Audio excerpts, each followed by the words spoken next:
Now let's discuss stereolithography, or as more commonly referred to, SLA. What is stereolithography? Stereolithography is a 3D printing technology that works by curing photosensitive resin onto a build plate which is slowly raised. It is very similar to SLS and SLM in the fact that it uses a laser that is either guided directly or through mirror technology. It's directed onto a photosensitive resin, and wherever the laser hits, the resin is cured and hardened. And what it does is it cures and it hardens this resin onto a build plate, which is slowly raised for each layer until a finished workpiece is produced. The laser is shown through a transparent bottom into a tank of resin. Considering that in this application liquid resin is used, the finished parts will need to be rinsed off of all the remaining liquid resin. So let's cover some of the advantages and disadvantages of SLA technology. One of the main advantages of SLA is the smooth surface finish that is produced. The reason behind this surface finish is due to the resolution of the laser, as opposed to fuse deposition modeling, which extrudes material through a hole into a hot end. The resolution of a laser that is used in SLA is much smaller than any hole that you can produce to extrude melted plastic through. Considering this increased resolution, you usually end up with much smoother surface finish of end products. Because of this, usually SLA is used to create tiny miniatures with relatively high detail. As was mentioned for FDM, SLA is also relatively fast. It is also cost effective, pretty much comparable with FDM, however, it's slightly more expensive, sort of going from 1.5 times the cost to 5 times the cost of an FDM printer, depending on which brand you choose and what features you wish to adopt.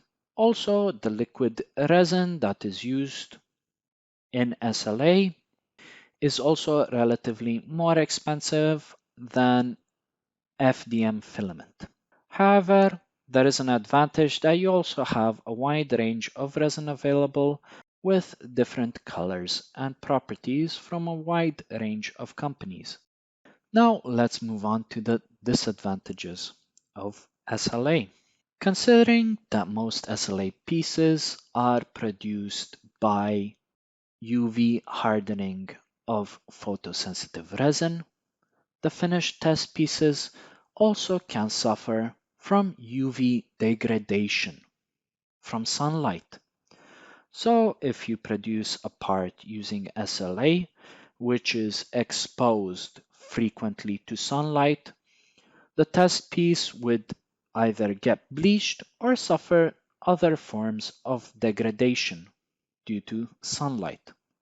Considering that liquid resin is used, and most often than not, such liquid resin is toxic and is not preferable to be in contact with either your skin or yourself, then proper PPE, personal protective equipment, is required to be used when handling the resin, as it is both toxic and messy.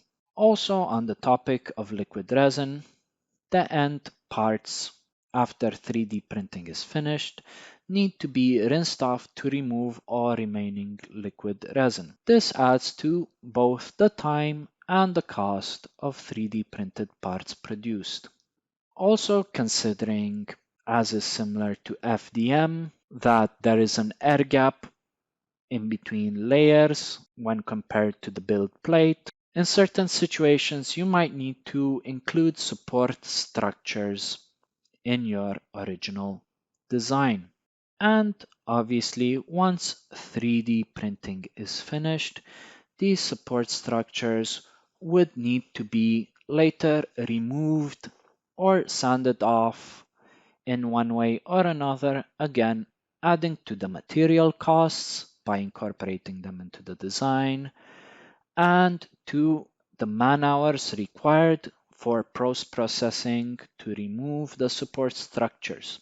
Now that we have covered some of the advantages and disadvantages of SLA and comparing it to FDM, as they are both at roughly the same price point, and generally in the consumer market, this is the main debate that goes on whether to use FDM or SLA. Let's go on to some of the applications of SLA. In industrial applications, SLA can be used to create engineering prototypes due to its fast speed and accurate resolution of parts that it can create. You can also use SLA to create patterns for metal casting. So in this situation, you design in 3D the part that you wish to produce, you print it in SLA, then you insert the SLA casted part into a sand mold and pour liquid metal on top of it, generally where the SLA is burned off by the high temperature of the liquid metal, and the liquid metal generally takes its place into the mold. This is how it is usually done in jewelry making for custom pieces.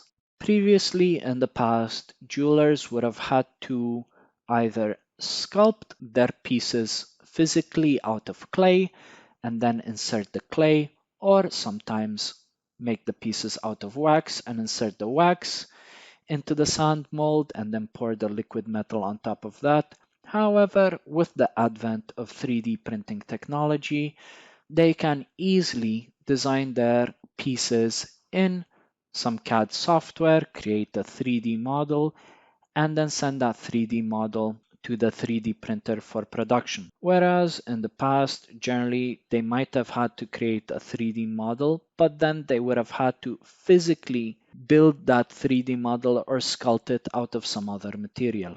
As was similar with SLS, SLM, and FDM, you can make custom tooling with SLA, such as jigs and fixtures that we've previously discussed. However, the advantage of SLA is you can make more precise jigs and fixtures as compared to FDM because of the end resolution of prints that you can achieve. From a consumer perspective, as we have previously discussed with SLM, this technology is widely available on the market from different companies and different manufacturers and is easily accessible for hobbyists. So if you want to get into 3D printing or you already have an experience of 3D printing using FDM and want something with a bit more resolution, or you are only interested in creating tiny miniature parts with